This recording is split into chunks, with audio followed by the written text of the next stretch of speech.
Hey guys, welcome back. So in the previous video, I talked some about the chemistry between X-23 and Angel. And what seemed like at that point her just shutting him down was actually the aftermath of some events that happened a week, if not days prior to. So what I'm going to do here is rewind a little bit and tell you guys what happened that night between X-23 and Angel after this.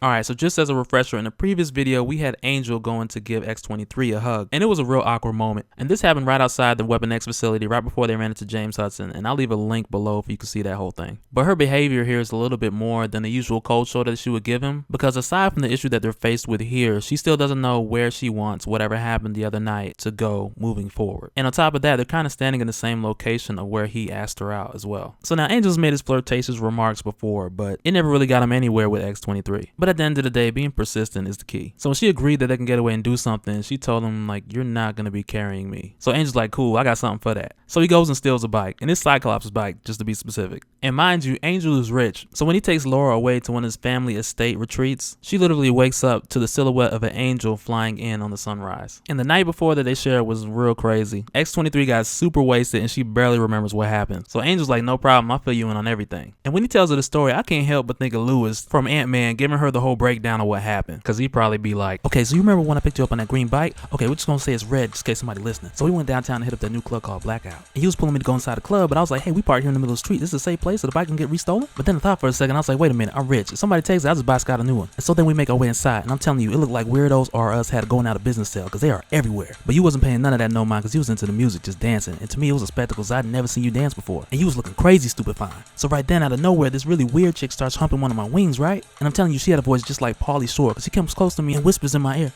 are you an angel? And then you gave her this crazy ass look and she was like, oh, never mind. And then you went right back to dancing. I'm like, oh yeah, that's my girl. So next thing I know, the drummer from the band Love Rash comes up and starts hitting my wing. And I look back, man, like, don't be caressing my feathers, man. I don't get down like that. And I guess he don't take rejection well, because him and this other dude just try to fight me. And I was holding my own, man. They was begging for mercy. They didn't stand a chance. But next thing I knew, you jumped in the fight and you gave dude the titty twister from hell. And when I seen that you was dropping him left and right, I was like, dang, girl, go easy on him. And he was like, I am. And then this dude from the crowd was like, yo, is that a weave? And then he pulls your hair from the back like, yaga. And that's when the claws came out. And I was like, whoa, whoa, whoa, whoa, whoa, whoa, whoa, whoa, hold up. I said, Lord, you don't want to do this. We just came out here to have a good time. These jerks have gotten in way over their head. We need to get out of here. So then I was like, how about we go get something to eat? You hungry? Of course you're hungry. You're always hungry. So then I was like, let's go get some IHOP. He was like, oh yeah, say no more. So then I was like, whew, that's all I had to say? I thought you was going to kill the whole club. So then I picked you up and took you to the door. And on the way out, you was yelling back down to the dude with the orange mohawk. And your Kevin Hart voice saying, he ain't got no nipples.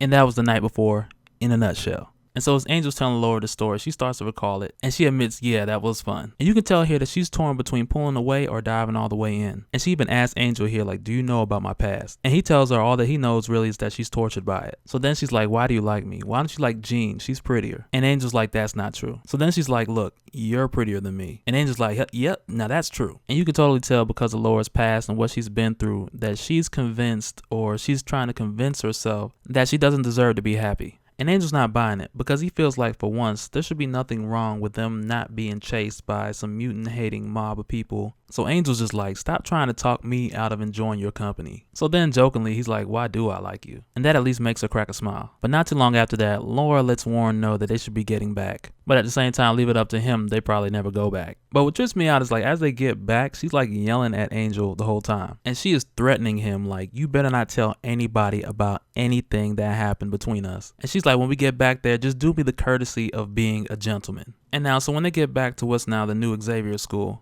Iceman doesn't waste any time. He's trying to find out the scoop, where them two been, what they been doing. See, he's like that homeboy that always asks you about your business like he ain't got nothing going on himself. But Angel doesn't pay him much mind. He just goes on about his way.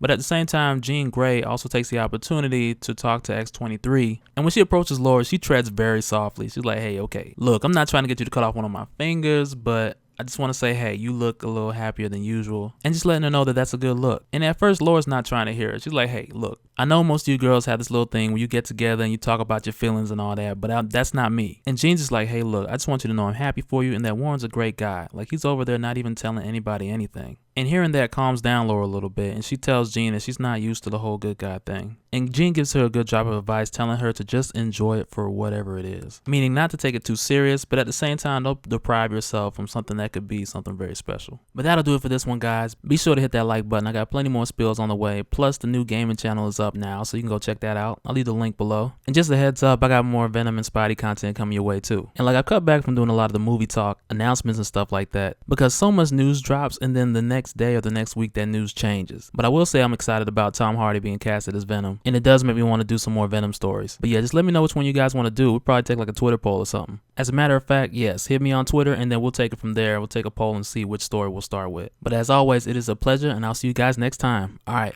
later.